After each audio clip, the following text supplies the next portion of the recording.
এক মাস বাকি রাজ্যে দ্বিতীয় দফা ভোটের। বালুরঘাট লোকসভায় ভোট হবে এই দ্বিতীয় দফাতে। এদিকে লক্ষ্য রেখে জোরদার প্রচারে নেমেছেন এই কেন্দ্রের তৃণমূল প্রার্থী বিপ্লব মিত্র।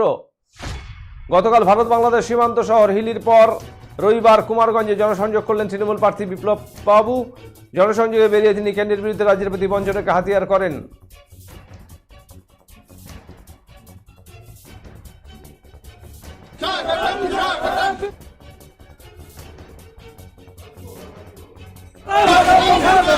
শুনলেন আমাদের এই এলাকার বিধায়ক যিনি আছেন তিনি আপনাদের সামনে খুব অল্প কথার মধ্যে বলেছেন কিছু কথা। আমাদের কুমারগঞ্জ ব্লকের যিনি সভাপতি আছেন উজ্জ্বল বসাক তিনিও বলেছেন।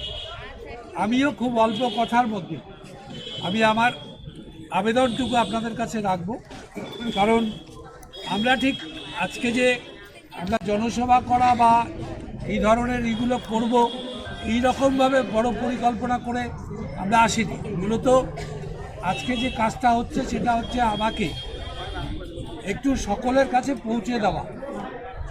যেহেতু দল আমাকে নির্দেশ দিয়েছে আমাকে 6 নম্বর বালুরঘাট লোকসভা কেন্দ্র থেকে প্রার্থী হিসাবে নির্বাচনে কন্টেস্ট করতে হবে এবং